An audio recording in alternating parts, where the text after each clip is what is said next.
의미라고 썼는데요. 자, 논어의 시대적 배경과 의미. 그 글 가운데에서 우리가 경전, 그러니까 경전이라 표현할 때 사서삼경입니다. 자, 경전이라고 할 때 제가 두 가지 의미가 있을 텐데요. 보통 경전이라고 쓰는 경우가 있고 경전이라고 쓰는 경우가 있는데요. 송나라 때 그 형성된 개념으로 표현하자면 성경 현전. 그러니까 성인이 쓰신 글 또는 성인이 편찬하신 글을 경이라 하고, 그 다음에 후대의 학자들이 현인들이 쓴 것을 보통 전이라 표현합니다. 그러니까 우리가 사서삼경이라 그러면은 보통 경전에서 이렇게 표현되는 거죠. 그 다음에 삼경, 춘추 뭐 이런 것 등등은 경전이라고 주로 표기를 합니다. 어쨌든 두루두루 자 이렇게 표현합니다. 찾으셨나요 이거? 억지로 은자로 아니 억지로 은 또 흔 또 다른 소리 부족하다 또 기뻐 네네 됐습니다. 자 그래서 그 경전이라고 표현하는데 이 경전 글 가운데에서 가장 그 글이 간결한 게 바로 뭐냐면은, 물론 대학이라 할수 대학은 얘기 중에 하나니까 뺍시다. 대학하고 중용은 얘기 속에 많은 그 편들 중에 하나고, 그러면은 논어, 맹자, 그 다음에 시서 여기 있습니다. 그 중에서 그 언어가 가장 간결한 게, 물론 뭐 시도 간결할 수 있는데 시는 글도 굉장히 어려워요. 그러니까 논어예요. 논어는 글이 단문이죠. 거의. 논어 공부해 보신 분들 압니다. 가장 길어봤자 선진편 맨 마지막 장, 그 다음에 위령공편 첫 번째 장, 이 정도 하고 한 두세 개 정도 더 있는데요. 그것만 정도가 길고 나머지는 거의 단문 형태입니다. 단문 형태면은 일단 공부 안 하던 사람들한테는 해볼만 하네. 왜? 문장이 짧으니까. 그리고 글자도 그렇게 어렵지는 않아요. 왜냐하면 논어장 첫 번째 딱 피었더니 뭐야, 학이 시습 주면 불력 여로와 해서 학습이라는 말이 나오니까 얼마나 쉬워요. 맹자만 따고 탁 하더라도 양의왕이 그죠? 늙으니까 철짓기를 마다않고 하는데 벌써 늙은이 숫자에서 머리가 탁 막힙니다. 보도 못한 글자거든요. 그래서 굉장히 쉽습니다. 그래서 누구나 다 그래서 논어 그러면은 이제 그거 해볼 만하다 해서 대체로 논어를 공부한다고 공부를 하셔요. 근데 정작 제가 여기서 논어 강의한다 그러면은 그거 언제 강의해? 물어보는 사람들 어찌어찌 했는데 정작 공부하러 오는 사람 보면은 또 그다지 많지는 않아요. 그래서 왜 그럴까?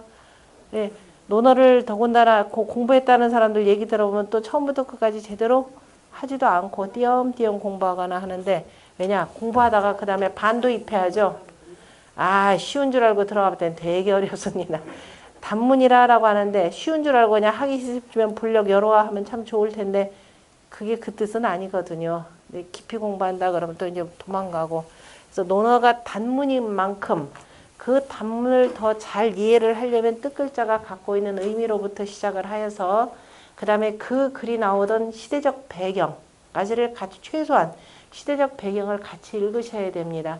그 시대 상황 속에서 공자가 하시려고 하시던 말씀이 무엇인가를 찾지 않으면은 논어를 100번 읽어도 그냥 맨날 맴돌 뿐입니다. 그래서 그 논어가 성립되기까지의 그 과정, 다시 말해서 공자가 사시던 시대적 상황이 어떤 것인가라는 것을 우리가 살펴봐야 될 것 같습니다. 그래서 지금 거기에 정리된 내용은 사마천이 쓴 공자세가를 기준으로 해서 정리를 했고요. 그 다음에 그게 부족하면은 별도로 춘추좌전이나 뭐 등등등등을, 춘추좌전 또는 얘기 등등을 두루 참조를 했습니다. 그래서 공자의 일생을 통해서 그 시대가 어떤 상황인지를 들여다보도록 하겠습니다. 그러면은 우리가 천자문에서도 공부했지만 천자문의 시대적 배경, 천자문이 다루고 있는 시대, 언제부터 언제라 그랬죠? 자, 얼마나 누가 열심히 공부했는지 봅시다. 천자문이 다루고 있는 시대는 언제예요? 자, 사망오지. 제가 천자문 다시 제 편 쓰면은 요거부터 먼저 정리를 해드려야 될 것 같아요. 근데 이거 말고 또 이미 정리는 돼 있어요. 그게 언제냐면은 아까 오전 시간에 공부하신 분들 천자문에 나오는 인물 41명 그만 그거 쭉 옆에 보면 제가 시대 쭉 정리해놨으니까 그대로 보시면 됩니다. 자, 사망오제 시기로부터 시작해 사망오제 쪽에는 바로 요순 다 들어가 있죠. 그리고 하나라 은나라 하, 그 다음에 은, 주, 그죠? 하나라 은나라 주나라 나오고, 그 다음에 주나라의 평왕 때, 그죠? 평왕 때 바로 나급으로 동천한 거죠. 나급으로 동천한 요 시기부터를 먼저 그게 기원 정확하게는 기원전 770년입니다. 770년 요 시기부터를 뭐라고 하냐면 우리가 춘추시대라 이렇게 표현을 해요. 여기를 춘추시대라라고 표현을 하고, 이 춘추시대가 끝나고 그 다음에 전국시대라 불리우는 때가 있는 거죠. 전국시대라 불리우는 때라고 하는 것은 요 진나라가 그 다음에 어디예요? 한나라, 그 다음에 위나라, 조나라. 위나라, 조나라 요 세 나라로 나눠진 때죠. 자, 그리고 끝나고 나서 진나라 이렇게 되고, 그리고 난 뒤에 한나라가 되고, 한나라 전한 후한하고 천자문은 한나라 끝나고 난 위진 남북조 시기 바로 직전까지, 그러니까 위나라 삼국시대까지죠. 천자문의 시기는 여기입니다. 자, 그래서 천자문을 공부한다 그러면 적어도 공자시대 모르면 안 되겠죠. 요 앞에 시기까지를 알아야 천자문을 이해할 수가 있고, 자, 공자라고 하시는 분은 바로 요 시기 때 태어나셨습니다. 춘추 시기에도 춘추시대 말기죠. 공자가 기원전 551년에 태어나셔서 BC 400 몇 년? 479년? 요때 이렇게 돌아가시죠. 그러면 요 진나라 나뉘던 그 시기가 언제냐면은 403년. 대략 한 저기 춘추가 전국시대 때 저기 나눠지는 때가 노나라 춘추가 481년 770년에서 전국시대가 지금 춘추시대가 403년 때까지요. 기원전 403년이 되고, 그 다음에 한나라가 들어서는 때가, 아니야, 한나라란다. 진나라가 통일하는 시기가 몇 년이죠? BC 221년이죠. 221년. BC, 자, 221년이니까. 그러면은 춘추시대 몇 년이에요? 대략 300 몇 년? 370년이에요? 330년. 그죠? 대략 330년 하고 전국시대 몇 년이에요? 대략 한 180년 이렇게 되죠. 180년 되니까 대략 510년. 대략 500여 년의 기간 맞나요? 100년, 500여 년 요 시기가, 그러니까 춘추시대 대략 한 330년, 대략 한 180년 이렇게 잡습니다. 그래서 대략 한 600년씩인데, 공자는 춘추시대 거의 지금 479년에 돌아가시니까 말기에 이렇게 태어나시는 거죠. 그래서 요 시대적 상황들을 조금 읽어 보셔야 됩니다. 자, 그 시기다 그러면은, 자, 평왕이 그 나급으로 동천한 시기다 그러면은, 그 전에 주나라의 바로 문무가, 그죠? 그러니까 무왕이 천하 통일을 하시고, 앞서 가신 하나라, 은나라 때의 그 예를 돌아보면서, 이름하여서 그때 당시에 좋은 제도들은 그대로 받아들이죠. 받아들이는 것이 바로 뭐냐면 정전법 제도입니다. 이른바 토지의 고른 배분과 더불어서 이름하여서 덕치를 이룬 사회가 바로 그 하은주, 특히 3대 사망의 그 시기입니다. 그래서 초기에는 이런 것들이 잘 유지가 되다가, 그 다음에 언제쯤 되느냐 하면은 중간쯤 벌써 1대, 2대, 3대 정도 넘어가면서 이제 흩어지기 시작하는 거죠. 그러다가 여왕과 유왕, 그죠? 유려라고 이렇게 우리가 표현하는데요. 여왕이 먼저가 되는 거죠. 요 시기 때 이른바 천자가 변방족에게 쫓겨가지고 도망가고 피살당합니다. 피살당하고 하면서 이제 천자의 권위가 더 이상 없어지죠. 없어지면서 이른바 도라고 하는 것이 땅에 떨어지고 맙니다. 도가 땅에 떨어지면서, 자, 도가 땅에 떨어졌다라고 하는 것은 가장 중요한 것이 우리가 항상 실질적인 삶과 연관시켜야 됩니다. 다시 말해서 백성들의 살림살이가 자 어떤가라는 부분입니다. 백성들의 살림살이라고 하는 것은 이른바 내가 그 땅에서 편안하게 살 수 있는 행복권, 요즘 말로 표현하자면 그죠? 행복권이 보장되느냐 안 되느냐는 문제예요. 그럼 그 행복권이라고 하는 것이 요즘 우리는 주거의 문제가 제일 심각하죠. 이 당시 주거는 당연히 지급되는 거죠. 당연히 정전법이다 그러면은 바깥에서 토지가 있고 그다음에 가운데 읍내에 이른바 주거 공간이 이렇게 되는 거죠. 맹자로 표현하자면은 맹자가 표현한 말로 표현하면 뭐가 돼요? 한 집당 그저 얼마? 자, 주나라 제도는 100묘씩 주는 거죠. 그리고 읍내에는 집을 주고 집터를 주고 암탉 5마리, 그다음에 암돼지 2마리, 한 집안이 분가한다 그러면 기본적으로 주고, 그다음에 뭐예요? 뽕나무 심을 수 있게, 그죠? 요 만들어서 나이 몇 살 된 사람, 70세 된 50대 된 사람은 비단옷 입을 수 있게 70대 이상 밥상이나 항상 뭐가 고기가 떨어지지 않도록 이게 보장되는 삶입니다. 주거 문제 하등 걱정할 것 없어요. 다만 걱정할 게 뭐냐, 흉년이 드느냐 풍년이 드느냐에 따라서 흉년이 드는 애는 조금 허리띠 졸라매야 되겠죠. 이른바 그 의식주 문제가 해결되던 사회입니다. 다만 먹는 문제인데, 그죠? 그런데 후대로 갈수록 이제 우리가 폭군이라고 할 때 폭군은 바로 뭐냐, 이 10분지 1세를 넘어서는 거죠. 10분지 1세를 넘어서 뭐예요? 오로지 부국강병책을 위하는 사람, 그거를 맹자가 뭐라고 했냐면은 그러한 사람들을 뭐라 그래? 민적, 백성들의 도적이 된다 이렇게 됩니다. 그러한 군주, 그렇게 요구하는 그러한 신하들, 그럼 뭐라고 또 표현하냐면 잔적이라라는 말도 나오죠. 잔악한 도적들이라. 왜? 백성들한테 10분지 1세만 거둬야 되는데 그 이상 거두는 거. 이게 잔악한 도적이다. 그런데 우리 논어에 보면 얼만큼까지 나오느냐. 이미 10분지 3을 넘는 거죠. 2도 넘고 10분지 3을 넘어서 더 요구하는 시대가 나옵니다. 그러니까 이른바에서 백성들로부터 세금을 엄청 거두면서 이른바 권력자의 자기 배를 불리고, 이 명분은 좋죠. 나라를 부유하게 하고, 그 다음에 군사가 강해야, 그 다음에 외적이 쳐들어오지 않는다라는 명분을 가지고 계속 뭐냐면 세금 불려가는 정책을 씁니다. 이것을 바로 뭐냐, 이거 백성들을 해친다 이렇게 표현하죠. 맹자 노골적으로 잔적이라 이렇게 표현을 합니다. 이런 시기 때 공자가 바로 뭘 얘기하냐면 위민정치를 얘기하는 거죠. 백성들을 위한다라는 위민정치입니다. 그럼 위민정치라는 게 뭐냐? 요즘에 위민정치 끝내주게 잘하죠. 말로만. 그래서 말로만 하는 게 되는 게 아니죠. 그게 구체적으로 뭔지를 공부하라 그래서 논어편의 첫 번째가 바로 학위편이 나오는 겁니다. 자, 요걸 배경으로 해서 보시면 됩니다. 공자가 자, 양공, 노나라 양공 22년, 그러니까 기원전 551년 11월 경자일에 태어나셨다 이렇게 돼 있는데요. 그 음력, 아니 11월 경자일이다 그러면은 오늘날로 표현하자면 음력 몇 월 달이냐면은 음력 9월 달입니다. 음력 9월 하나라 역법으로 지금 그게 주나라 역법으로 그게 그 11월 경자일이다 그러면은 뭐에 근거하냐면은 춘추에 근거를 합니다. 춘추 정의. 춘추 좌전이죠. 춘추 좌전.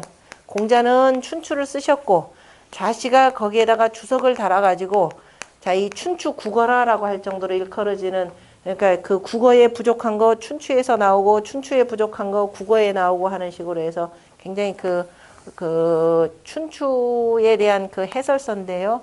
그 음력 11월 경자일이라 이렇게 돼 있죠. 경자 날짜. 그 일지는 안 변합니다. 예나 제나 그대로 계속 돌아가는 것이 되고 중간에 이제 윤달이 이렇게 끼어 있고 하니까 그래서 일단 정상적으로 11월이다 그러면 음력으로 9월입니다. 이 내용은 천자문 공부하신 분도 아시죠? 뭐에 근거냐면 주나라 역법은 자월세수법 쓴다 그랬죠. 자, 이제 간단하게만 본다면 자월세수법이라 그래서 자, 주나라는 이게 자월이면 음력 오늘날 음력 11월이 되는 거죠. 자월세수법을 쓰는데 자, 우리는 지금 축월세수법을 씁니다. 양력 아니에요. 지금 전부 다 음력으로. 인월이 바로 정월이니까 그 주나라 역법으로 하면 여기가 1월 달이 되고 2월 달이 되고 3월 달이 되겠죠. 지금 정월이. 그러면 전달에 축월이 12월이고 그다음에 축인, 그다음에 저기 축이란다. 해월이 되고 수월이 되죠. 수월 11월이 되고 수월이 11월이 되니까 오늘 수월이 음력 9월이죠. 바로 이제 9월 경자일이다 그러면은 11월 경자일이다 그러면 음력으로 오늘날 음력으로면은 바로 그 9월 경자일이 되고 오늘날 성균관에서 제사 지내는 거는 막 바뀌고 또 바뀌어가지고 8월 며칠인가 막 이렇게 될 겁니다. 어쨌든 그때 태어나셔가지고 479년 바로 4월 기축일에 돌아가시는 걸로 돼 있으니까 오늘날 음력으로 2월 기축일에 돌아가셨다 이렇게 되는데요. 그 시기를 사시면서 자 이제 천하의 도를 펴셨고 앞서서도 살펴보셨지만은 오늘날 만세사표로 추앙을 받으시는 분입니다. 태어나셨을 때 상황이 그렇게 썩 좋지는 않았어요. 자 아버지 숭량을이라고 하시는 분이 나이 60이 거의 넘었죠. 그다음에 그 어디서 올라온 사람이 나중에 이제 돌아가실 때 유언을 보면은 나는 송나라 사람이 나는 은나라 사람이라 이렇게 얘기를 하십니다. 은나라 사람이라라고 하는 것은 그 공자의 조상이 송나라로부터 노나라로 망명한 분이에요. 춘추 좌전을 보면 그게 나타나는데 당시 송나라에서 권문세가였습니다. 그러다가 이른바 그 줄을 잘못 쓰고 권문세가 줄 잘못 썼다기보다도 권문세가로서 도리를 바르게 하지 못하면서 어쨌든 그 죽임을 당하죠. 반역 사건의 그 반란 세력에 이제 그 죽임을 당하고 그래서 그 두루 집안이 그 위험스럽다 느껴가지고서는 노나라로 그 망명을 옵니다. 거기 밑에 아마 이제 공자의 그 6대조인 공보가라고 하는 사람인데요. 공보가가 송화독이죠. 당시 송나라의 귀족인데요. 그때 피살되고 그 손자 때에 그 노나라로 피신을 옵니다. 어쨌든 망명을 하는 거죠. 그래서 노나라에서 계속 살게 되시는데요.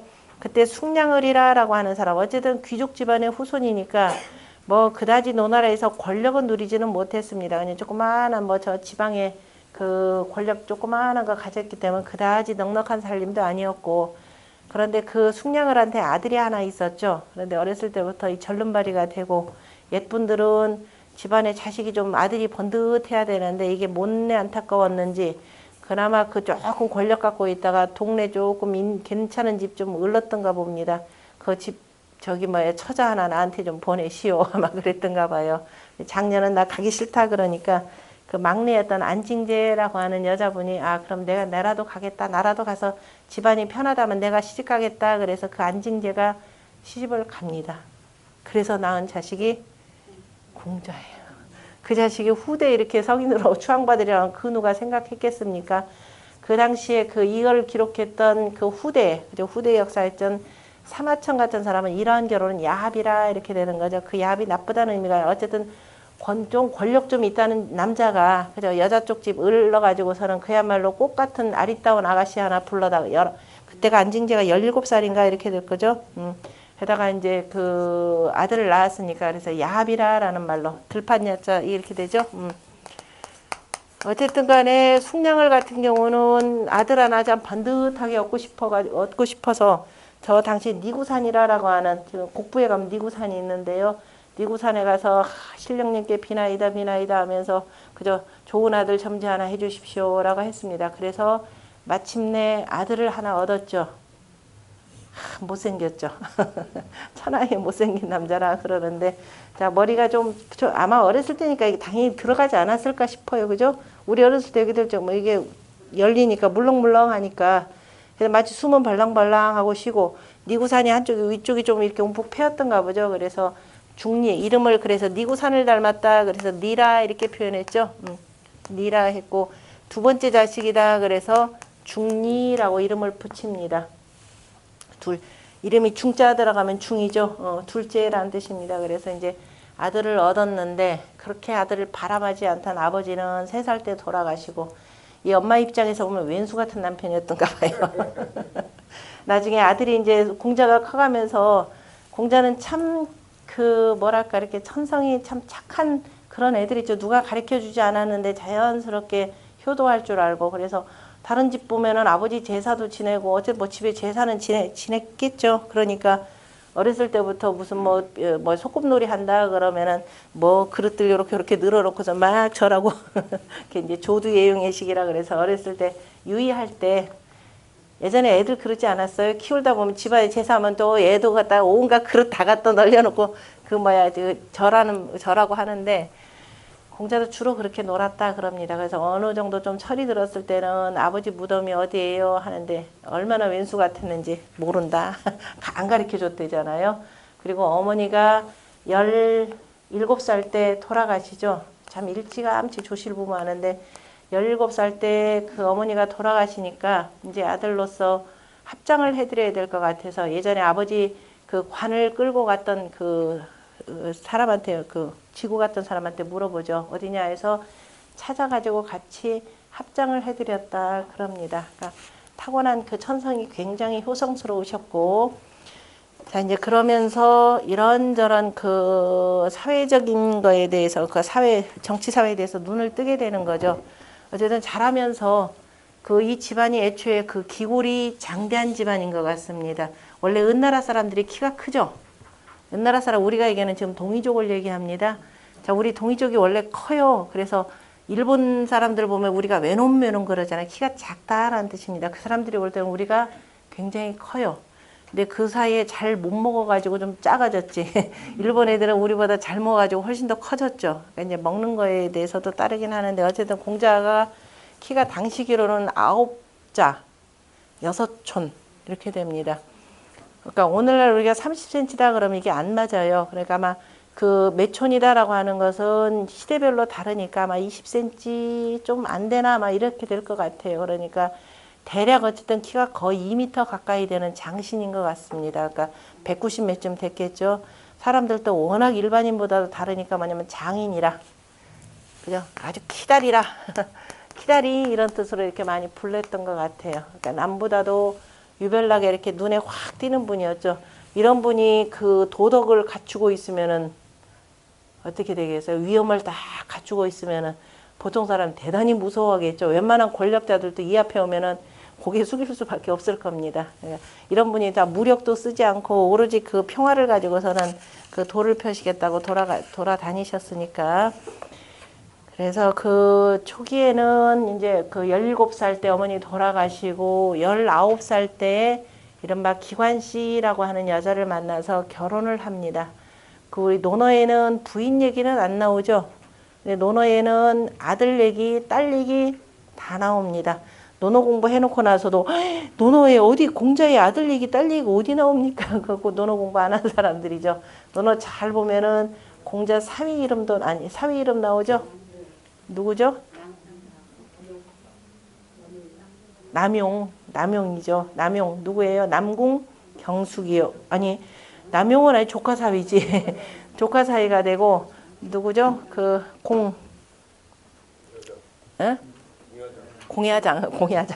공야장이 누군가 뭔가 잘못해서 이 감옥살이까지 하죠. 그때 공자가 그까지 변명을 합니다. 그 죄가 아닌데 그러니까 어쨌든 누명을 쓰고 감옥살이를 하게 되었다. 누설지 중이라는 말이 나옵니다. 그래서 그 공야장이 사위가 됩니다. 사위가 되고 그러니까 공자의 제자죠. 그리고 남궁경숙이라고 하는 당시 노나라의 공족입니다. 노나라 공실, 그러니까 공실의 그 귀족인데요. 그 남궁경숙 같은 경우는 그 아버지는 맹의장가요. 이렇게 그 유언을 받아가지고 공자의 제자가 돼서 공부에 몰두합니다. 그래서 집안의 가업은 동생한테 있게 하고 본인 스스로가 공자의 제자가 되었고 그 다음에 그 공자의 조카 사이가 되는 분입니다. 그리고 또 공자의 아들도 나오죠. 공자의 아들은 그는 그 책의 맨 뒤편에다가 정리됐습니다. 공자 돌아가시고 난 뒤에 그 후손들이 어떻게 되는가 하는데 공자의 아들 같은 경우는 뭘로 나오냐면 누가 진강이라고 하는 사람이 공자의 아들한테 공자 자식은 얼마나 특별 교육을 받았을까. 당시에 더군다나 성인으로까지 이렇게 추앙받는데 성인의 아들이면 얼마나 좋을까. 얼마나 훌륭한 교육을 가르칠까. 그거는 애건 어른이건 다 똑같이 궁금해하는 사항입니다. 그 진강이라는 사람 진나라의 대부입니다. 그 진은 요진자인데요. 진나라의 대부인 진강이 되고 자공의 제자로도 일컫는 사람이에요. 그러니까 공자로 표현하자면 공자의 제전제자가 되는 거죠. 이 사람 몇 번 나옵니다. 맨 앞에서도 나오고 진강 같은 경우는 항상 물어보죠. 도대체 당신 선생님은 말이야 이 나라 저 나라 다니면서 들어가면 그 나라 정치에 대해서 묻는데 뭐 정말 뭔가 주려고 하는 거냐 아니면 얻으려고 하는 것이냐 이 얘기를 물어봐요. 그러니까 뭔가 좀 바라고 벼슬자리 구하려고 하는 것인가 물어봐요. 그랬더니 그래 우리 선생님 벼슬자리 구하는 것이다. 그러나 다른 사람들이 구하는 것과는 다르다. 왜? 우리 선생님은 뭐 하신 분이다? 유명 공자에 대한 표현 앞에서도 한번 나왔을 텐데요. 올량공검량 하신 분이다 이렇게 됩니다. 공자는 참으로 온화하시고 어질고 공순하시고 올량, 공, 검, 검소하시고 그 다음에 필요한 일 있으면 나 아니면 뭐에 다른 사람한테 사양할 줄 알았다라고 해서 올량 공검량 하신 분. 이 공자의 품성을 얘기하는 기가 막힌 단어입니다. 이거는 거의 그래서 우리 선생님은 이러한 분이시기 때문에 자 구하다가 안 되면은 다른 사람이라도 하고 공자는 목적이 뭐냐면 도를 펴기 위한 것이니까 자 이렇게 해서 그때 물었던 그 진강입니다. 이 진강이 그러니까 공자에 대해서 관심이 무지무지 많은 거죠. 야 도대체 너네 선생님은 뭐 오면은 뭐 정치적 자문해 준다고 하는데 도대체가 진짜로 구하는 것이냐고 물어보니까 우리 선생님 구하는 거는 다른 사람이 구하는 것과는 다르다라고 하면서 이렇게 표현했고 그리고 어느 날은 공자의 아들을 한번 만났죠. 공자가 그래서 결혼을 해가지고 아들을 낳았더니 당시 노나라 군주가 축하한다 그러면서 그래도 좀 집안이 있는 집안이었으니까 잉어를 한 마리 선물로 보냈죠. 그래서 아 군주가 우리 아들 낳았다고 저기 막 잉어를 보내줬다. 그래서 이름도 이라고 이렇게 붙입니다. 그래서 공이가 공자의 장남입니다. 공자는 일남 일녀를 두셨어요. 이 집안이 후대로 쭉 가더라도 자손이 조금 귀해요. 지금은 적통 자손이 딸 하나밖에 없죠. 딸 하나가 지금 대만에 살고 있습니다. 그래서 공자 이쪽에 산동성에서 무슨 일이 있으면 그때 와서 이제 그 참여하시는 분인데요. 아침 일을 만나가지고 물어보죠. 야, 너 아버님이 무슨 소리 안 하냐? 특별히 뭐 배운 거 없느냐? 그랬더니 글쎄 없는데. 그 뭐 좀 얘기해봐. 그랬겠죠. 뭐 좀 생각나. 이런 거는 한 번 있었다. 어느 날 아버님이 뜰하게 서 계셨는데 내가 그 앞을 지나가게 됐다. 그랬더니 아버님이 나한테 시를 공부했느냐 물어보길래 아직 공부 안 했습니다. 그랬더니 시를 공부하지 아니하면 뭐라 그랬어요? 다른 사람과 더불어서 말을 할 수 없다. 네, 그래서 시를 공부했다. 그 다음에 어느 날 또 지나갔더니 또 계시길래 너 예를 공부했느냐 예를 배웠느냐 하길래 아직 못했습니다. 그랬더니 자 예를 배우지 아니하면 남들과 더불어서 서지 못한다. 그래서 나 예를 공부했다. 그 얘기는 뭐냐면 한 두 가지입니다. 어쨌든 공자가 직접적으로 자식을 특별히 가르치지 않았다. 그 다음에 또 하나는 뭐가 있냐면 또 공자가 이미 제자들을 가르치기 위해서 시와 예를 다 정리해 놓으셨다. 그죠? 정리해 놓지 않으면 공부 못합니다. 지난 시간에는 얼핏 얘기했을 거고 그렇게 그 대답을 했더니 그리고 나 그거 외에는 없다. 두 가지 그죠? 시와 서 두 가지밖에 없다 했더니 진강이 신났죠. 야, 나 드디어 마침내 알아냈다. 그래서 막 떠들면서 신나가지고 나가서 하나를 물었더니 세 가지나 알았다 그랬죠. 바로 시와 서에 대해서. 그 다음에 또 하나 성인은 자기 자식에 대해서 특별히 가르치지 않았다. 이거 알고 얼마나 좋아했는지. 그랬더니 자, 그 자식이 이렇게 나오고 어쨌든 공자는 이렇게 해서 자식도 낳고 가정을 꾸리고 사시는데 어쨌든 집안이 피난하다 보니까 특별히 또 뭐 누가 나를 뭐 이렇게 발탁해 줄 사람도 없으니까 일단 가족 꾸리고 하다 보면 먹고 살아야 되겠죠. 먹고 살다 보니까 어떻게 했느냐. 가장 미관 말직에 들어갈 수밖에 없죠. 그야말로 저 관리들 가운데에서 뭐냐면 창고지기. 저 위리가 되겠죠. 위리. 그 다음에 회계를 보는 사람. 이렇게 두 가지 일들을 맡았는데요.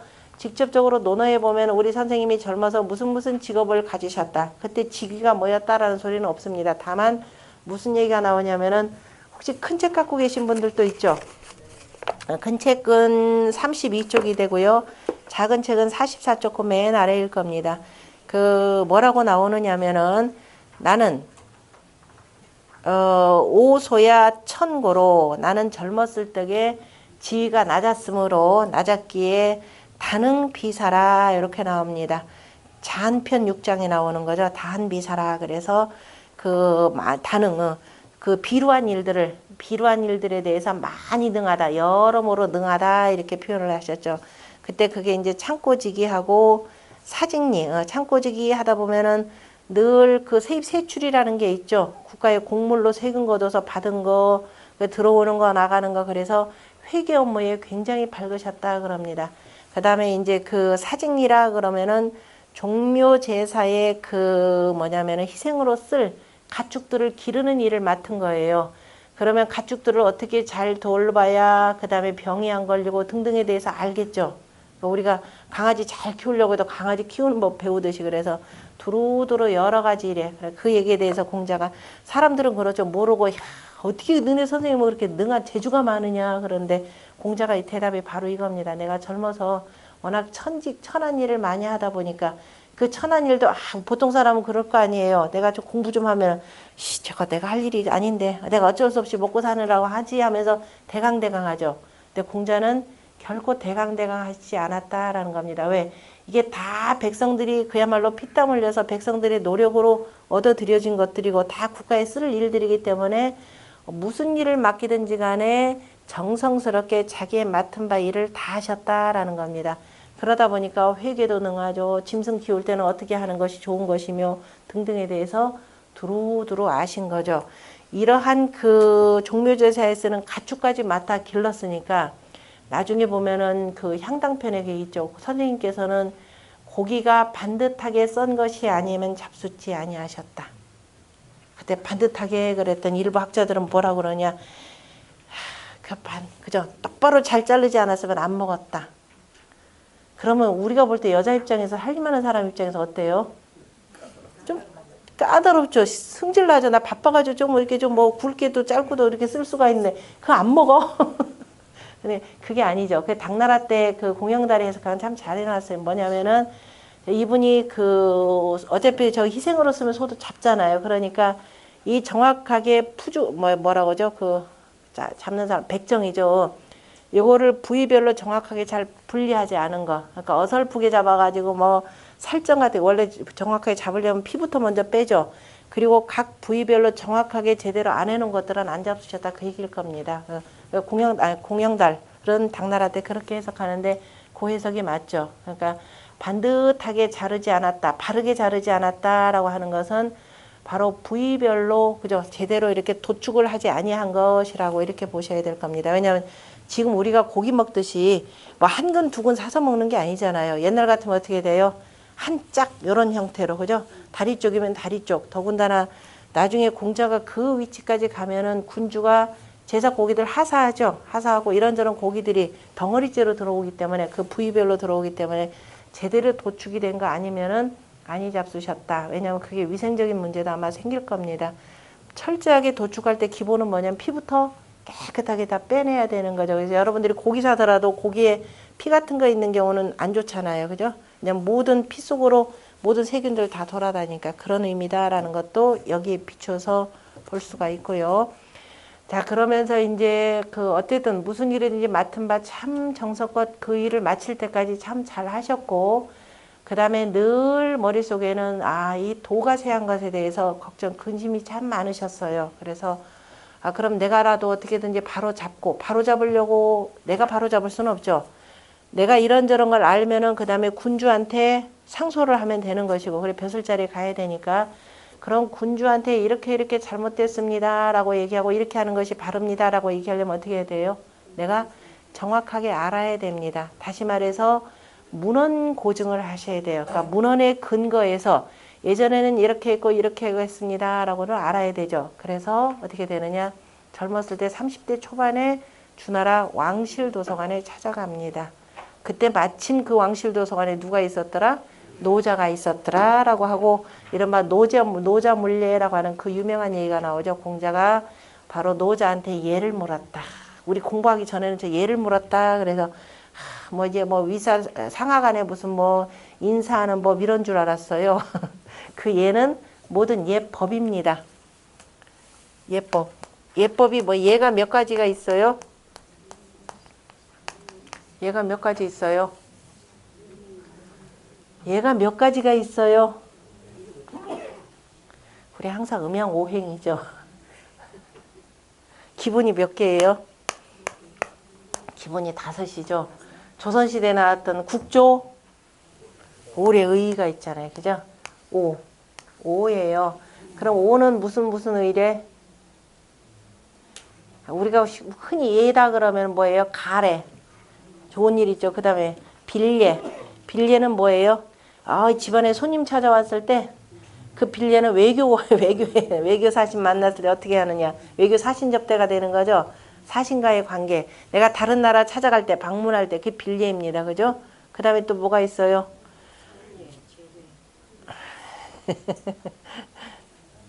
가장 중요한 게 예? 굴예 있죠. 저 군사들, 그죠? 군사들, 군사 체계 어떻게 할 것이고 하는 거 이게 굴예입니다. 그죠? 군사들 다스리는 방법. 뭐뭐예요? 자, 올해 굴예. 그 다음에 아까 빌예, 또 가래? 좋은 일 있겠죠? 좋은 일, 가래, 또 가래, 길예, 또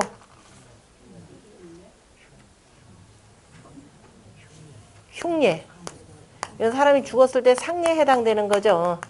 상례에 해당되고 가래는 집안의 혼사들, 잔치. 길예 그러면은 이 가래는 국가의 혼사니까 그죠? 태자, 군주 이거 올라가는 것이고 그 다음에 길예 그러면은 제사가 되는 거죠. 요겁니다. 자, 그래서 굴예, 빌예가 있는데 예전에 그 예법 중에는 또 뭐가 되느냐면은 책력과 관련된 모든 것들, 그죠? 국가의 법도를 정하려면 기본적으로 책력이 필요하죠. 책력, 역. 그래서 공자가 다니다가 뭐냐면 하소정을 얻었다 그랬습니다. 지금 책은 전해지지 않는데요. 하나라의 역법을 얻게 된 거예요. 다른 거 다 모르고. 그래서 하나라의 역법을 얻어서 공자가 그게 뭐냐 인월세수법이 되는 거죠. 인월을 정월달로 하자라는 것이 되고 그게 지금 논어에는 뭐라고 나오느냐면은 안연히 위정이라 그래 선생님 정치를 하는데 어떻게 할까요? 할 때 제일 첫 번째 언급되는 게 바로 하나라의 그죠? 하나라의 책력을 쓰고 이렇게 됩니다. 하나라의 역법을 쓰고 그다음에 이제 수레는 은나라의 수레를 쓰고 면복은 주나라 거 쓰고 등등등등 나오는 것이 이렇게 나오는 거죠. 그리고 관련돼서 뭐라고 하느냐? 내가 그 하나라의 예법을 얘기할 수 있지만은 그러나 뭐가 다 문헌이 부족하다. 그죠? 역시 그 다음에 은나라의 예법 말할 수 있지만 역시 문헌이 부족하다. 그래서 그러나 지금 내가 지금 뭐냐 주나라 예법은 잘 알고 현재 주나라 예법이 쓰이기 때문에 나 오종주호리라 그래서 나는 주나라를 따르겠노라 라고 하시는 말씀들이 있습니다. 그러니까 그 얘기는 뭐 문헌이 부족하다라고 할 때 문은 뭐라 그랬어요? 문서죠. 문서로 전적으로 전해져 내려오는 글이 되고 헌이라고 할 때 헌은 뭐라 그랬죠? 헌은 뭐라 그랬어요? 몇 번을 얘기해도 잊어버리는 것 같아. 헌은 사람이죠. 헌은 현이라. 현인. 그러니까 왕실 도서관에서 누구를 만났냐면은 노자가 두루두루 전적을 왜냐하면 도서관에서 오랫동안 근무를 하니까 두루두루 전적에 대해서 잘 알고 또 특별히 달리 전해져 오는 얘기가 없는가라고 해서 공자는 실은 예를 물었던 거죠. 물예. 그때는 별로 들을 게 없었죠. 못 들었습니다. 대신에 그래서 도서관의 자료만 잔뜩 찾아가지고선 필요한 것들 다 찾아왔습니다. 그래서 공자가 내가 다 정리는 할 수 있다. 나 하나라는 이렇게 되고 은나라는 이렇게 되겠지만은 그러나 하지 않았습니다. 왜? 문헌이 부족하기 때문에 정확하게 고증을 못하기 때문에 말로 할 수는 있겠지만 그러나 부족한 거 가지고 내가 얼렁뚱땅 나는 때려잡아서 이렇게 해서 어거지로는 안 한다라고 하면서 철저하게 문헌고증에 입각해서 하신 분입니다. 그래서 서경이라고 하는 것들 기존의 문헌들 다 모았죠. 전적들 다 모아가지고 이게 지나치게 왜곡된 것들 그저 비합리적이고 비논리적인 것들 전부 다 뺍니다. 빼고 어디서부터 시작해요? 요전편부터 시작하죠. 자, 요임금이 책력을 만든 일부터 쭉 시작합니다. 거기에서 주나라까지 쭉 시작을 하는 것이고 그 다음에 시 같은 경우 어떻게 돼요? 시 3천여 편 모집했다 그랬죠. 3천여 편을 모아가지고 그 다음에 지나치게 음란하거나 지나치게 그 슬픈 것들 다 산시해가지고 몇 편? 300편으로 만들었죠. 이것이 문헌고증에 철저했던 공자입니다. 일찍이 젊은 시절부터 자 오늘 같은 경우도 도서관에 우리나라 도서관은 뭐예요? 우리나라 도서관은 독서실이죠. 도서관은 책 찾으러 가는 것이 되는 거죠. 요즘에 뭐 도서관도 집에서 다 가능하죠. 모든 문서 열람이 거의 대부분 집에서 가능하니까 도서관은 가서 옛날 그저 나오지 않은 귀중한 자료들 보는데 최고입니다. 자, 도서관이라고 하는 건 도서라는 말 자체가 하도낙서에서 나온 글이었습니다. 하도낙서라고 해서 오래된 전적들이 다 있죠. 그래서 천자문에 그 한나라의 왕실 도서관을 종유도 갔죠. 발탁받아서 뭐라고 나오죠? 우통 광내 좌달 승명 해놓고 그래서 어디로 갔더니 그래서 광내각으로 갔더니 광내 도서관이죠. 갔더니 뭐가 있어요? 기집분전이요 역치군용이라 라고 해서 이미 분전이 3분 5전이라 그랬죠. 사망 5제 시기의 그 전적입니다. 그것들이 가득 차 있고 그래서 그 옛날 그 전적들을 연구하는 누가? 역치군용. 그 묻 영재들이 가득 차 있더라라고 그렇게 돼 있죠. 공부 다 했어요. 이른바 그 영재들이 뭐냐 문헌고증을 해가면서 그러면 한나라의 제도를 어떻게 해야 될 것인지 이렇게 하는 것이 맞는지 안 맞는지 옛날 거 뒤져보면서 오늘 시대에 맞춰서 쭉 정리하는 겁니다. 바로 공자의 도를 그대로 이어받아서 이런 방식으로 표현하는 거죠. 그래서 도서관이라고 하는 것은 그야말로 일반적으로는 볼 수 없는 것들이 있기 때문에 옛날에는 도서관이 최고였죠. 도서관 그러면은 도서관이 얼마나 있느냐 없느냐에 따라서 그 나라의 지적 수준을 알 수 있을 정도였으니까. 근데 우리나라는 도서관에 가서 책을 열람하는 것이 아니라 가서 공부하러 가죠. 독서실입니다. 독서실. 그래서 책에 대해서 별로 소장도 안 해요. 요즘에 그 국립도서관이라 가야 뭐 좀 제대로 보려나 말려나 이런 정도가 되고. 그래서 공자가 일찌감치부터 학문에 눈을 떠서 그러니까 옛날 성인의 도를 실현하고자 싶어도 그 도가 구체적으로 어떤 것인지를 알아야만이 근거를 갖고 어떤 문헌에 보면 아니면 옛날에 요임금은 이랬다 이렇게 얘기를 해야 들을 거 아니에요. 내가 뭐 직분도 없는 직위도 없는데 낮은 사람이 더군다나 뭐 아직 저 지금 뭐 옛날로 표현하지만 에이 저자 그 옛날에 저 창고지기 했던 놈이야 해보세요. 제 말이 신빙성이나 있겠습니까? 내가 아무리 공부 많이 했어도 내가 가방끈이 짧아요. 아무리 공부 많이 했어도 누가 제 말을 믿겠나요? 그럴 때는 어떻게 돼요? 아 옛날에 요임금이 이랬고 어느 책에 보면 이렇더라. 그러면 쟤 봐라. 가방끈 짧은 줄 알았더니 제법이네. 그래서 이렇게 괄목상대 할 겁니다. 그러나 끝내는 어때요? 인정 안 해주죠. 그게 우리나라죠. 누구예요? 그게 미네르바가 그런 경우잖아요. 남들보다 훨씬 더 경제 분석 잘하는데도 이걸 인정을 안 합니다. 공자 그거 몰랐겠습니까? 옛날에 다행히도 그 시대에 서울대학이라는 게 없어서 얼마나 다행인지 모르죠. 더군다나 그 당시는 뭐냐 거기 관제학부라 그랬습니다. 어디 몇 페이지에 나오냐면은 학제관부라 배움이라고 옛날에는 배움이라고 하는 것은 관부라 그랬습니다. 저 관청에 있다 그랬습니다. 다시 말해서 학교라고 하는 것은 국가기관이 만들어주는 거죠. 옛날에 이거니까 공립학교죠. 자, 우리가 옛날 국립이 안 하고 대체로 공립이라 표현하는 것이 옛날에 공실이죠. 공후백자남 이런 데서 나오는 그래서 공립학교 개념입니다. 특별히 국가에서 세울 때는 그저 국립인데 대체로 이제 국가 돈을 할 때 그러니까 공립학교들입니다. 그 학교들이 어떻게 되냐 각 당에다 500마을마다 하나씩 있었죠. 당에다 하나씩 있고 이미 옛날 요순 시대 때 성인이 다스리던 시대다 그러면은 당 500인 이상이다 그러면 반드시 뭐는 학교라는 걸 둡니다. 전체적으로 통틀어서 맹자에 나와요. 학교라고 하는 제도를 두어서 쭉 가르쳤죠. 맹자도 전국시대인데 이미 없어졌다라는 것을 이제 슬퍼하면서 하는 얘기입니다. 학교 제도가 있었는데 지금은 다 없어졌다라는 겁니다. 다 없어졌다라고 할 때가 그게 언제냐면은요. 정자산 그러니까 공자가 계실 때 정나라에 그 학교가 있었습니다. 정나라에 정자산이라는 분 계셨죠. 정나라의 재상인데요. 정나라가 군주는 무도한데도 정나라가 그래도 오랫동안 잘 버틸 수 있었던 것은 누가 있었기 때문에 외교 문서를 잘 작성하는 이 신하들이 쭉 있었고 최종적으로 윤색해가지고 발표하는 사람이 바로 정자산이 있었기 때문이라 했던 그 정자산입니다. 공자가 정자산에 대해서는 아주 은혜로운 사람이라고 하면서 자 군자의 도 4가지가 있는데 그 4가지를 두루 갖춘 사람이라고도 얘기했던 그 정자산인데요. 그 정자산이 어느 날 이렇게 나왔더니 사람들이 그 당시 정나라 수도, 정나라는 주나라하고 비슷해가지고요. 옛날에 국유라고 해서 굉장히 넓은 어마어마한 도로도 갖추고 있는 나라입니다.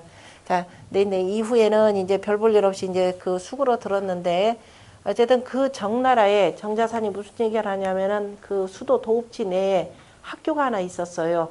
더 이상 이제 와서 누가 이제 가르치는 않은데, 그 이제 관부, 학제 관부라 그래서 이제 국가에서 다 공실에서 이제 나라에서 관리를 하는 것이죠. 근데 사람들이 거기다 보면 몰리니까 이제 넓은 터도 있고 뭐 조용하기도 하니까 와가지고 뭐 정치 비판하는데 주로 쓰였던가 봐요. 오늘날로 표현하자면 우리 사직공원 같은 게 하나 있어가지고 거기에 노인네들 모여가지고 누구는 어쩌고 누구는 어쩌고 하면서 얘기했던가 봐요. 그러니까 또 관리들도 이제 끝나고 이렇게 지나가다가 한번 들려봐야지 하고 들려보면 온갖 자기들 욕하는 소리가 들리거든요. 그래서 저 학교 폐쇄해버렸으면 좋겠다 이렇게 얘기를 합니다. 정자산이 재상이니까 안 된다 그랬어요. 왜? 자, 언로라는 게 얼마나 중요한지. 만약에 저 언로마저 나중에 막히면은 나중에 민심은 걷잡을 수 없다. 그냥 그대로 두자라고 해서 유지가 됩니다. 그러니까 건물만 지금 남아있는 거예요. 그래서 이미 이게 있었는데 이 관부 자체가 다 이미 뭐예요? 없어졌다라는 거죠. 이미 이름만 남고 다 유명무실해졌는데 공자가 원래 백성들을 가르쳐야 된 이 그 교육기관이 있어야 되는 이미 다 없어졌다. 그래서 나라도 가리키겠다 그러면서 행단강학을 최초로 여신 분입니다. 행단이다 그러면은 나무 그늘, 무슨 나무예요? 은행나무 그늘이죠. 은행나무 밑에다가 조금 하나 뭐 만들어 놓고 거기서 이른바 가르치기 시작한 겁니다. 그게 30대 초반으로 일컬어집니다. 그러니까 아마도 그 주나라 왕실 도서관을 다녀오시고 난 뒤에 본격적으로 그 제자들을 가르치기 시작했다라고 하는 거죠. 그러니까 워낙이나 해박한 지식이 있기 때문에 제법 많은 사람들이 모여드는 것 같습니다. 나이가 들면 들수록 이제 더욱더 많은 사람들이 모여져 왔는데요. 이것이 세계 최초의 사학입니다. 어마어마한 이후에 이 학풍이라고 하는 것은 대단한 거죠. 최초의 사학이었고 후대에 공자만큼 이렇게 가르친 사람이 아마 없었다라고 보실 정도로, 그래서 이미 당시에 그래서 이제 많은 사람들이, 왜냐하면 권력자들도 공부를 하고 뭔가 정치를 하고 싶어도 알아야 되죠. 그래서 공자를 찾아와서 자문하는 경우도 굉장히 많았고, 그래서 아까 얘기했던 그 노나라의 최고 실세 중에 하나였던 그 맹시 지방 같은 경우는 아예 그 한 사람 죽으면서 유언으로까지 남기죠. 가서 꼭 가서 공 선생한테 가르침을 받도록 하라라고 해서 유언까지 남길 정도로 이미 노나라에서는 존경받는 인물로 알려져 있습니다. 그 다음에 나머지는 쭉 그게 여러분들 뭐 46쪽 요때까지 쭉 나오는 내용이고, 46쪽 47쪽에 있는 내용들이 아까 이제 문헌과 관련된 내용들 쭉 정리를 하셨습니다. 그러다가 이제 공자가 어쨌든 공자는 벼슬자리에 나아가고자 굉장히 노력을 했습니다. 그런데 마침 35살 때, 35살, 여러분들 책으로는 지금 34쪽이 되고요. 작은 책으로는 47쪽, 48쪽에 해당될 겁니다. 그때 그 공자가 35살 때 노나라에 좀 황당한 사건이 일어나요. 소공 때인데요. 개평자라고 하는 최고 권력자하고 그 다음에 당시 후소백이라고 하는 그 다음 이제 권력 서열자인데요. 당시에 얼마만큼 놀이가 유행을 했는 거 아니에요. 이런 막 그 투개 있죠. 투개, 닭싸움 하는 거. 이게 얼마나 유행했는지 권력자 집안끼리도 그렇게 하고 있어요. 그러니까 누가 이제 이쪽에 개평자, 저쪽에 후소백 만나가지고 이제 서로 양쪽에 그 영화에도 아마 그게 나올 겁니다. 예, 둘이 막 그 싸움을 붙여가지고서는 이제 뭐 이기고 지고 해서 돈이 왔다 갔다 하겠죠. 근데 이제 서로가 이기려고 어떻게 되느냐, 편법을 쓰는 거죠. 뭐 이제 또 멋지게 장식하려고 닭 머리에다가 그 뭐 쇠로 만드는 뭐 장식한 투구도 입히고, 후소백 쪽은 어떻게 했냐, 발가락에다가 쇠발톱을 집어넣었어요. 그러니 이거 하나 탁 맞으면은 당연히 지겠죠. 그러니까 이제 후소백이 그렇게 해서 이기니까 야 이쪽이 개평자는 야 그거 뭐예요, 규칙 위반이다 하고 따졌겠죠. 특별히 규칙 설정하지 않은 상태에서 어쨌든 아무 놈이나 먼저 하면 이기는 거 아니에요. 그러니까 이건 부당하다 그러니까 나중에 군주까지 거기 휘말려 들어갔습니다. 이건 군주가 이거 심판을 해야 됩니다. 이거 참 굉장히 골치 아프죠. 그럴 때 이거에 대해서 그 노리니까 그만들 하시게나 해야 되는데 누구 편을 들어줬느냐, 후소백 편을 들어줘요. 어쨌든 이겼다. 가만히 있겠습니까? 최고 권력자가 참 그렇잖아도 마음에 안 들어. 그래 군주를 쫓아내는 사건이 납니다. 그러니까 그만큼 군주 권력이 굉장히 약하다는 소리죠. 그래서 쫓아내서 제 나라로 도망가게 되는데요. 야, 공자는 이게 뭐 나라에 임금이 있어야 내가 뭐 가서 군주한테 가서 유세를 하고 벼슬자리를 받든가 해야 되는데 이게 안 되죠. 그러니까 3개월이나 군주가 자리를 불면 이런 나라에 있을 수 없다. 그래서 공자도 나갑니다. 나간 게 이제 가장 가까운 나라가 옆에 제나라죠.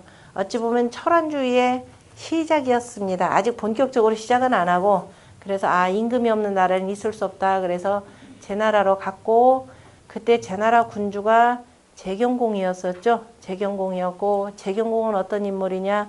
장공의 이복 동생입니다. 그럼 제나라의 장공은 또 어떤 인물이냐? 누구예요? 최저라고 하는 대부의 부인과 바람이 난 유명한 군주입니다. 그래서 최저가 나중에 군주 몽둥이로 때려 죽입니다. 그 사건까지. 왜냐 나 어디 나간다 해놓고 고틈을 내서 군주가 그러니까 첩자 다 보냈겠죠. 그래서 최저 나갔습니다. 오셔도 됩니다. 일부러 그때 들어간 사이에 그저 들어가서 죽여버리죠. 죽여버리고 세운 인물이 경공입니다. 그러다가 결국 이제 본인들도 나갈 수밖에 없는 상황인데 그리고 난 뒤에 그 권력을 두루두루 장악을 한 것이 안영입니다. 그러니까 안영이 재상이 되어가지고 어쨌든 이후에 제나라는 최고의 그 부유 시기를 구가를 합니다. 그 재경공이었을 때 공자가 재경공을 만나게 되는 거죠. 재경공을 만났다. 재경공이 물어보죠. 선생님 정치는 뭡니까? 그랬더니 정치는 뭐라고 했다? 군군 신신 부부 찾아라. 임금은 임금답고 신하는 신하답고 아비는 아비답고 자식은 자식다워야 되느니라. 바로 그 사건을 두고 얘기를 하는 거죠. 장공 사건을 염두에 두고 이래야 됩니다. 그랬더니 말씀 참 훌륭하십니다. 그래서 제가 선생님을 등용을 하고 싶은데 어떻게 하겠다? 내가 그 당신네 나라의 선생 나라의 그 노나라의 최고 권력자 군주 빼놓고는 계시죠. 그 다음에 두 번째가 맹씨입니다. 계시만큼 대우는 못하겠지만은 제가 중씨, 그죠? 그 맹씨죠. 계시하고 맹씨 중간 정도로 대우를 해드리겠습니다. 라고 해서 추진을 하죠. 추진을 했더니 어떻게 되겠어요? 저 공자란 놈만 들어오면 우리 기득권 내놔야 됩니다. 그러니까 모든 사람들이 다 반대를 하고 그중에 대표적으로 안영이 먼저 반대를 했죠. 안영도 왜냐하면 자기도 어쨌든 요 세력 속에서 이쪽 대변을 해야 되니까. 그래서 뭐라고 하느냐. 공자가 들어오면 평생을 배워도 그 예를 다 못 배울 것이요. 그 예 또 따라가느라고 우리 나라가 아무 일도 못합니다. 그래서 굉장히 번거롭기만 할 뿐이고 나라에 득될 게 없습니다. 라고 얘기를 하는 거죠. 그러니까 재경공이 어떻게 되겠어요? 공자 나는 늙었노라. 나 대우를 해주고 싶은데 못하겠다. 나 늙었다라는 핑계대고 공자를 등용 안 합니다. 공자가 밀은 없죠. 밀은 없습니다. 구걸해서 벼슬자리 얻을 것도 아니고 왜냐면 돌을 펴는데 구걸할 일이 아니죠. 그래서 아니겠다고 바로 떠나게 됩니다. 어쨌든 그때 공자는 제 나라에 가서 하나 벌은 게 있어요. 어마어마한 걸 벌게 되는 건데 바로 순임금음악을 그때 만납니다. 순임금음악 소라고 해도 되고 뭐 피리소자 써도 되고 뭐 여러 가지를 씁니다. 뭐 소소해서 두 개 다 쓰기도 하고요. 아니면 이렇게만 쓰고도 그냥 소라고 읽기도 하는데요. 순임금음악 당시 이미 그 제나라 환공 때 진씨가 그죠? 이 진나라에서 진경중이라고 하는 사람이 제나라 여기도 이 내부의 권력 내분이 굉장히 권력 내분이 심하고 그야말로 공자가 그 주역에 본궤에서 나오는 자식 기부 자식이 그 아비를 죽이고 요 시기입니다. 자식이 그 아비를 죽이고 신하가 그 임금을 죽이는 일이 아주 횡행하던 시절이 바로 이 시기입니다. 어마어마하게 나옵니다.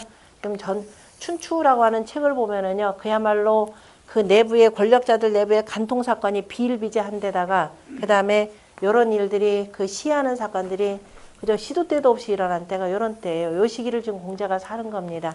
그래서 진나라도 그런저런 내분 때문에 진나라 대부가 제나라로 망명합니다. 제나라로 망명하고 이 진씨가 나중에 전씨가 되고 이들이 나중에 제나라의 강태공의 강씨지방 권력을 그저 간공 나오죠. 우리 저기 논어에 보면은 간공을 시해하는 사건이 나옵니다. 간공 시해하고 전씨가 권력을 잡고 이게 그러니까 전국시대의 제나라는 요 집안의 후손이 되는 건데요. 어쨌든 이 진경중이라는 사람이 진나라는 또 누구의 나라냐면은 주나라, 그 주나라의 무왕이 나라를 세우고 순임금의 후손을 찾죠. 순임금의 후손을 찾아가지고 우알보라는 사람인데 후손을 찾아가지고 진 땅에다 봉합니다. 그래서 순임금의 후손 속으로 해서 순임금의 음악이 전수가 되는 것이 마침내 제나라에 이르러서 제나라에 그 음악이 남게 됩니다. 그래서 공자가 당시 제나라에 갔을 때 순임금 음악을 익히고 3개월 동안 그 고기 맛을 알지 못했다. 얼마나 고기를 좋아하셨는지. 그런데 고기가 뭐 입으로 들어가는지 모르는지 하고서는 그저 그만큼 음악에 심취해서 마침내 나중에는 뭘 하냐면은 악을 정리를 하죠. 악보를 정리합니다. 그 내용이 어떻게 나오냐면 논어에 보면은 공자가 위나라에 계실 때 그죠? 이른바 경을 두들겼다라는 말이 나옵니다. 경을 두들길 때 그때 경을 두들긴다라는 건 혼자 음악을 연주하는 것이 아니라 황종이라고 하는 그죠? 경을 치면서 계속 음을 바루던 거였습니다. 돌북이라고도 하고요. 우리말로는 돌북 개념인데 그래서 황종 음악의 가장 기본이 되는 그 바른 음가를 찾기 위해서 계속 그 연구를 하셨던 건데요. 요때 이미 순임금 음악을 들으셨고 그래서 순임금을 충분히 익히시고 그래서 이제 나중에 악경이라고 하는 것도 만들죠. 악경은 지금 악보입니다. 전혀 전해지지를 않고 얘기의 일부 형태가 조금 남아 있고요. 그리고 그 악에 같이 맞추어서 부르는 노래가 있죠. 시. 그거는 시경으로 정리가 되고 악보는 악경으로 정리가 됩니다. 그만큼 음악에도 조예가 깊었고 그러니까 나중에 사람들이 볼 때는 공자는 어떤 사람이에요? 도대체가 무불통지죠. 알지 못하는 게 없는 분. 그러니까 사람들은 알지 못하는 게 없는 분 그러면 그걸 뭐라고 하냐? 성인이라 이렇게 표현하죠. 근데 공자는 정작 뭐라고 그랬어요? 나 아는 거 하나도 없다 그랬어요. 나는 아는 거 없다. 자, 그랬던 그 공자입니다. 그러다가 마침내 다시 이제 노나라로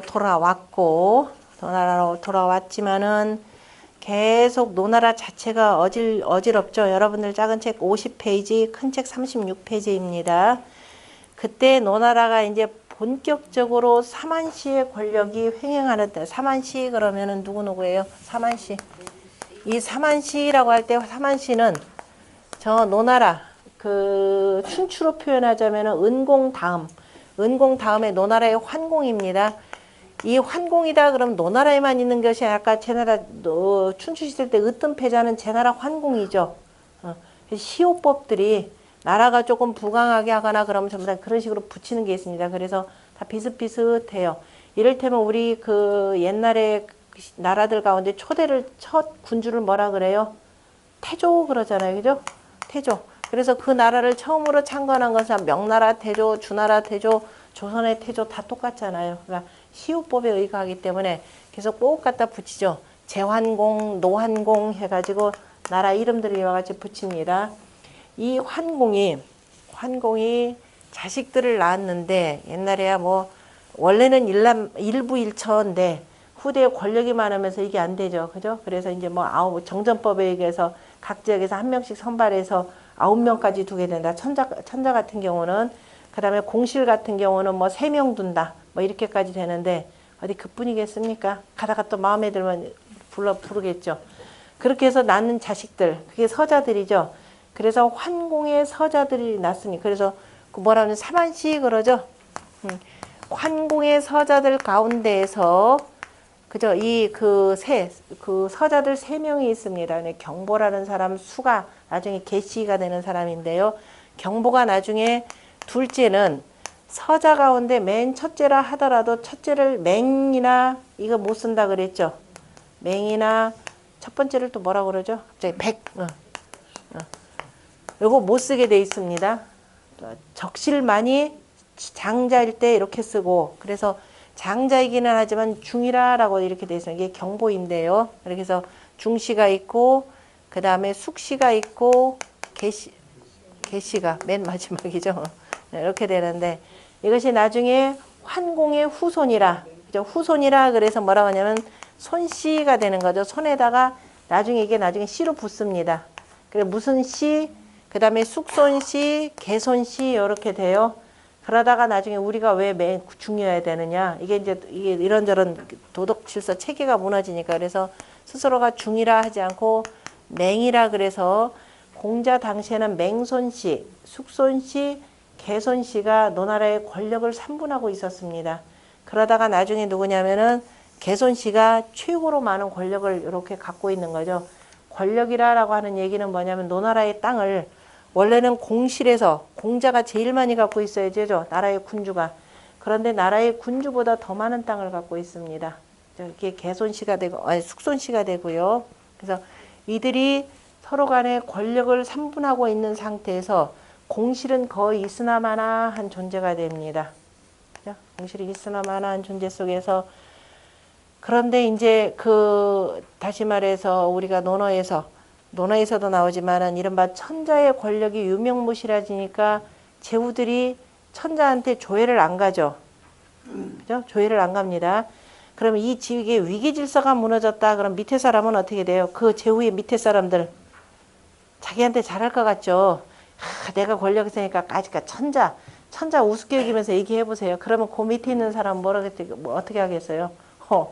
저놈도 그 별 볼 일 없는 놈인데 지가 지금 그 제후 자리에 앉아 있다고 저 되게 뻐기는데 너 한번 나한테 당해볼래? 이 생각 저절로 나옵니다. 그게 맹자가 얘기하는 것이 맹자가 찾아갔을 때 양효왕이 그러죠. 임금은 왜 하필 인의를 얘기합니까? 오직 인의만이 있을 뿐입니다. 그랬죠. 자, 저기 이를 얘기하면 아랫사람이 윗사람 걸 뺏지 아니하고는 그저 절대로 만족하지 못합니다. 상대방 것 다 빼앗지 아니하고는 결코 만족하지 못합니다. 그래서 나라를 다스리는 데는 오직 인의만 있을 뿐입니다. 라는 내용이죠. 그러니까 요 위에 있는 공자가, 그죠? 이 공실의 그 군주가 저 천자를 우습게 여긴다. 그럼 그 밑에 있는 대부는 어떻게 되겠어요? 대부? 이거 우습게 여겨요. 그럼 대부 밑에 있는 가신들 어떻게 돼요? 저거 지 군주를 우습게 여기고 나도 너 우습게 여깁니다. 그래서 논어의 편제가 나중에 어떻게 되냐면 자 그게 이제 무너져가는 체계가 위에 몇 번째가 그 뒤에 열 몇 번째인가요? 위령공평이 나와요. 순서가. 자 위나라 영공이라는 거죠. 영공 나오고 그 다음에 두 번째가 개시가 나오고 개시편이 나옵니다. 그 다음에 누가 나오면 양화편이 나와요. 자 이게 무슨 의미? 대부가 되는데 양화는 개시의 가신입니다. 자 개씨가 자기 군주의 노나라의 전공 소공이죠. 이쪽에 대해서 참남대 격이잖아요. 그죠? 군주를 우습게 여기니까 당연히 그러니까 여기 그냥 위령공 다른 나라 군주를 세우긴 했지만은 어쨌든 위에 군주에 대해서 황당하게 여기면 밑에 사람들도 당연히 위에 대해서 황당하게 여깁니다.